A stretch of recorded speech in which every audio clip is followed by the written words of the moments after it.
सभी पत्रकार बंधुओं को नमस्कार। आज इस पत्रकार वार्ता के माध्यम से मैं पूरे देश को ये बताना चाहता हूं कि इन्फोर्समेंट डायरेक्टरेट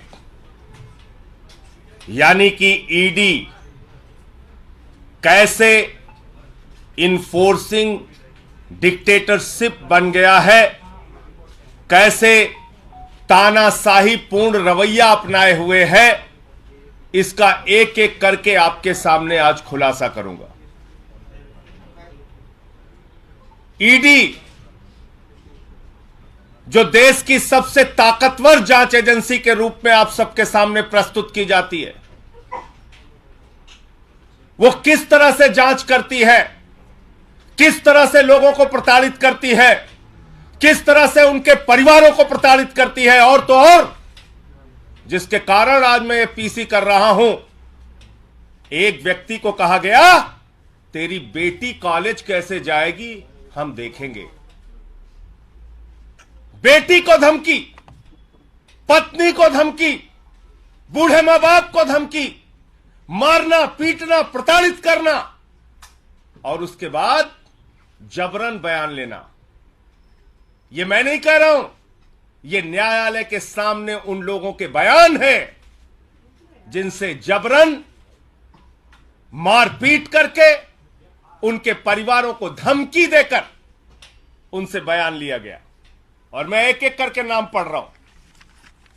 ये पहला नाम है चंदन रेड्डी का। ये चंदन रेड्डी हाई कोर्ट में पिटीशन करते हैं, माननीय उच्च न्यायालय में याचिका दाखिल करके ये बताते हैं कि ईडी ने इनको मारा, इनको पीटा, इनके परिवार को धमकी दी और कहा जैसा हम कहते हैं वैसा लिख, वरना तेरे परिवार का वो अंजाम करेंगे तू कहीं मुंह दिखाने लायक नहीं रहेगा। ये सारी बातें इसने लिखी है। और इतना ही नहीं, इस चंदन रेड्डी को इतना पीटा गया, इतना मारा गया, इतना मारा गया कि इसके दोनों कान के पर्दे फट गए। दोनों कान के पर्दे फट गए। मार मार के, प्रताड़ित करके ईडी का जो हिटलर शाही का गैस चैंबर है, मैं कहूंगा, वहां पर 3rd डिग्री टॉर्चर इस व्यक्ति को देकर जबरन इससे साइन कराया गया।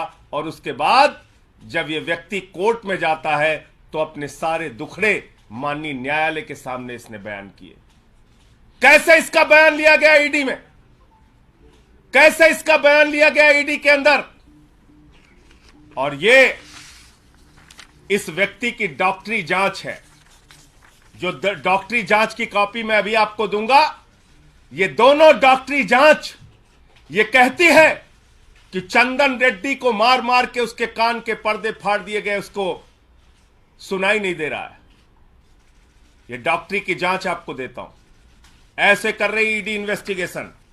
पहला आदमी चंदन रेड्डी, दूसरा अरुण पिल्लई। अरुण पिल्लई वो शख्स है जिसकी पत्नी को, बेटी को, परिवार को धमकाया गया, डराया गया। ईडी ने बयान लिया और बयान लेने के बाद यह शख्स कहता है, न्यायालय में लिखकर देता है, माननीय न्यायालय के सामने कहता है, मुझसे जबरन झूठा बयान ईडी ने लिया, मुझसे जबरन झूठा बयान ईडी ने लिया। अरुण पिल्लई। तीसरा व्यक्ति समीर महेंद्रू। समीर महेंद्रू, इसकी पत्नी को बुलाकर गिरफ्तार करके रखा गया, धमकाया गया, डराया गया, परिवार को प्रताड़ित किया गया। झूठा और जबरन बयान ईडी के द्वारा लिया गया। ईडी ने झूठा और जबरन बयान समीर महेंद्रू से लिया और इसने किसी और के सामने नहीं, माननीय न्यायालय के सामने, माननीय न्यायालय के सामने समीर महेंद्रू ने लिख कर दिया कि जज साहब, हमसे तो जबरन झूठा बयान लिया गया। समीर महेंद्रू। तीसरा नाम चौथा नाम भूषण बेलगावी। भूषण बेलगावी, इस व्यक्ति से भी ईडी ने प्रताड़ित करके झूठा जबरन बयान लिया और इसने किसी और को नहीं, जज साहब को जाके कहा, न्यायाधीश महोदय, माननीय न्यायालय, हमारी रक्षा कीजिए, हमसे ईडी ने झूठा जबरन गलत बयान लिया। पांचवा नाम मनास्वामी प्रभु ने। मनास्वामी प्रभु ने, इससे भी ईडी ने जबरन झूठा जबरदस्ती का बयान लिया और बाद में इसने भी न्यायालय को लिख के दिया, किसी और को नहीं, ध्यान दीजिएगा मेरी बात को, माननीय न्यायालय को लिख कर दिया कि न्यायाधीश महोदय, जज साहब, मुझसे ईडी वालों ने जबरन झूठा जबरदस्ती प्रताड़ित करके बयान लिया। छठवां नाम राघव रेड्डी। ये राघव रेड्डी छठवां नाम। राघव रेड्डी, इसने न्यायालय के सामने जाकर कहा कि न्यायाधीश महोदय, हमको तो दबाव बनाया जा रहा है राजनीतिक नेताओं के नाम लेने के लिए। हम पर दबाव बनाया जा रहा है राजनीतिक नेताओं के नाम लेने के लिए। मैं पूछना चाहता हूं, किसके इशारे पर ईडी काम कर रही है? किसके दबाव पर ईडी काम कर रही है?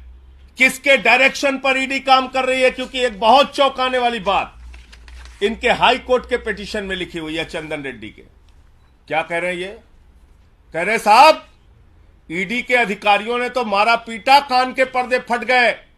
वहां कुछ ऐसे भी लोग थे जिन्होंने हमको मारा पीटा, जो ईडी के ऑफिशियल्स भी नहीं थे।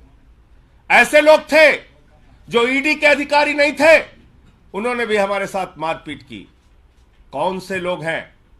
किस पार्टी के गुंडे ईडी के दफ्तर में जाके लोगों के साथ मारपीट कर रहे हैं? कौन से लोग हैं जो ईडी के दफ्तर में जाते हैं, पूछताछ करते हैं, मारपीट करते हैं और जबरन बयान लिखवाते हैं?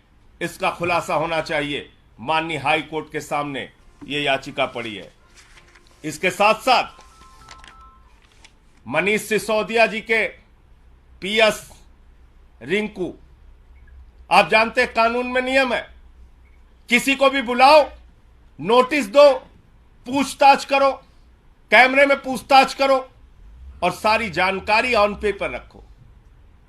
ईडी हवाई डिपार्टमेंट हो गया है। फोन करता है, बुलाता, आजा, बैठ इतने घंटे, जा घर जा, फिर आजा, बैठ सुबह से शाम तक, फिर घर जा। आप गुंडागर्दी करके, धमका के, डरा के, कान के पर्दे फाड़ के, तेरी बेटी कॉलेज कैसे जाएगी, इस तरह का बयान देके जांच कर रहे हो? इस तरह का बयान देके जांच कर रहे हो? मैं देश के प्रधानमंत्री से पूछना चाहता हूं, आपने बेटी बचाओ बेटी पढ़ाओ का नारा दिया है, बेटियों के नाम पर धमकी दी जाएगी तो कोई आदमी तो अपने प्राण भी दे सकता है, कागज पे दस्तखत करना तो बहुत दूर की बात है। लड़ना है तो सामने सामने लड़ो, कायरों की तरह बेटी का, पत्नी का, परिवार का सहारा लेके मत लड़ो, सामने सामने लड़ो। जो भी लड़ाई करनी है सामने सामने करो। और आपको याद होगा, देश की पार्लियामेंट में, देश की संसद में मैंने सारे विषय सिलसिलेवार करके एक एक मुद्दा उठाया था ईडी के संबंध में और कहा था कि पिछले 8 वर्षों में 3000 छापेमारी ईडी ने की है और मात्र 0.5% ईडी का कन्विक्शन रेट है। और यह कहने पर मुझे प्रिविलेज का नोटिस मिला। बहुत अच्छी बात है। देश की संसद में अब मुझे ये सारे मामले उठाने का अवसर मिल गया।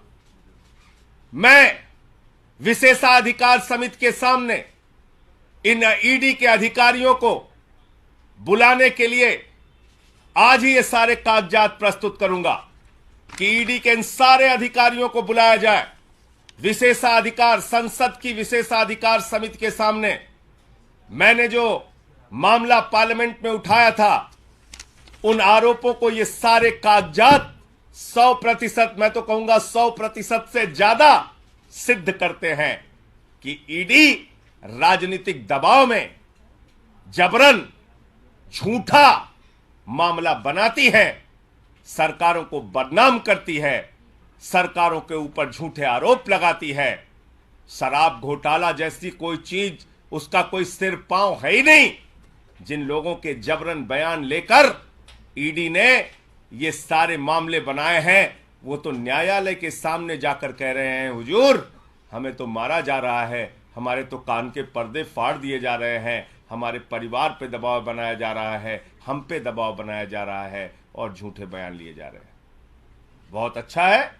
अब देश की, भारत की संसद की, पार्लियामेंट की विशेषाधिकार समिति के सामने जिसने मुझे नोटिस दिया है, ये सारे विषय और मामले मैं रखूंगा और इन सारे अधिकारियों को वहां बुलाने के लिए बोलूंगा कि इन सबको बुलाया जाए और पूछा जाए कि हाई कोर्ट से लेके और न्यायालयों में जो इनके खिलाफ शिकायतें की गई हैं, उसके तथ्य, उसकी सच्चाई, उसकी हकीकत क्या है।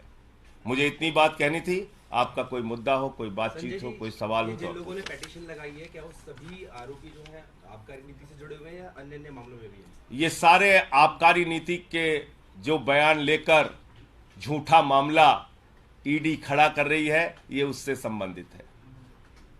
ये सारे मामले जो आप लोगों को बताया जाता है, घोटाला घोटाला घोटाला, उस घोटाले में कितना गड़बड़ झाला है, ये सारे बयान इस बात को साबित करते हैं। ये सारे बयान, ये सारी मेडिकल रिपोर्ट, ये हाई कोर्ट की याचिकाएं इस बात को साबित करती है कि घोटाला जैसी कोई बात नहीं। दरअसल गन पॉइंट पे, कान के ऊपर कनपट्टी पे बंदूक लगाकर ईडी, हिटलर के गैस चैम्बर में पूछताछ करके ईडी, ये सारा कुछ मामला झूठा और बेबुनियाद बना रहा है।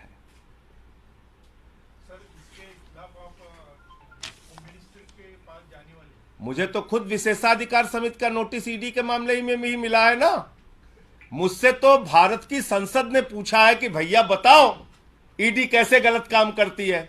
तो ये सारे मामले मैं विशेषाधिकार समिति के सामने रखूंगा, पार्लियामेंट में रखूं। पार्लियामेंट तो सुप्रीम कोर्ट से भी बड़ी है। अब इन अधिकारियों को वहां बुलाया जाए और इनसे पूछा जाए कि कान के पर्दे कैसे फाड़ रहे हैं, कैसे कह रहे हैं कि तेरी बेटी कॉलेज नहीं जाने पाएगी। ये बोल सकता है कोई ईडी का दफ्तर, कोई ऑफिसर, कोई अधिकारी? ईडी के दफ्तर में कैसे बिना नोटिस के किसी को बुलाया जाता है? ईडी के दफ्तर में कैसे ईडी के अधिकारियों के बगैर कोई व्यक्ति पहुंच के मारपीट कर रहा है? ये छोटे आरोप है क्या?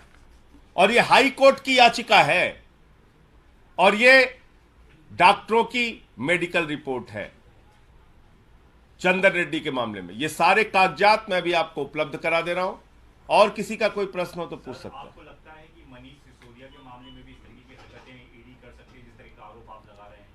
भैया ये आबकारी से जुड़ा ये मामला है। मनीष सिसोदिया के साथ भी ऐसा कुछ उन पर भी दबाव बनाया जा सकता है, किसी का नाम लेने के लिए? देखिए सबके ऊपर अरे भाई मैंने तो आपको बताया ना, कान के पर्दे फाड़ रहे हैं, मार रहे हैं, पीट रहे हैं, 3rd डिग्री टार्चर दे रहे हैं। तो मनीष सिसोदिया को भी ऐसे टार्चर कर सकते हैं, बाकी लोगों को भी ऐसे टार्चर कर सकते हैं, मार पीट सकते हैं, क्यों नहीं कर सकते? संजय जी दबाव क्या सबके साथ कर रहे हैं, दबाव बनाया जा रहा है। मैं फिर से दोहरा दे रहा हूं आपको सुनना। मनीष सिसोदिया का नाम लेने के लिए भी दबाव बनाया गया और ये जितने आरोपी हैं जिन्होंने ये इसमें साफ साफ लिखा हुआ है इस चंदन रेड्डी की याचिका में कि मेरे ऊपर मारपीट करके, कान का पर्दा फाड़ के परिवार को धमकी देकर ऐसे कागजात पे दस्तखत कराए गए, ऐसे कागजात पे हस्ताक्षर कराए गए जिनके बारे में मुझे कोई जानकारी नहीं। राघव रेड्डी ने कहा है कि मुझसे राजनीतिक नेताओं का नाम लेने का दबाव बनाया जा रहा है। राजनीतिक नेता कौन है सारे लोग जानते हैं। संजय जी सवाल ये है कि जिस तरीके से भाजपा के कुछ नेता मुख्यमंत्री का नाम ले रहे हैं, तो क्या आपको शंका है कि मनीष सिसोदिया जी पर भी ऐसा दबाव बनाया जाएगा मुख्यमंत्री का नाम लेने के लिए? देखिए ये प्रमाण इस बात को कहते हैं कि ईडी की पूरी इन्वेस्टिगेशन, ईडी की पूरी जांच कूड़ेदान में डाल देनी चाहिए। ये सारे आरोप, ये सारे कागजात, न्यायालय के सामने इनके द्वारा दिया गया आवेदन, इनकी याचिकाएं चिल्ला चिल्ला के ये कह रही हैं कि ईडी झूठा, फर्जी, बेबुनियाद मुकदमा दिल्ली सरकार को बदनाम करने के लिए, केजरीवाल जी को और आम आदमी पार्टी को बदनाम करने के लिए बना रही है। ये सारे कागजात चिल्ला चिल्ला के कह रहे हैं। धन्यवाद।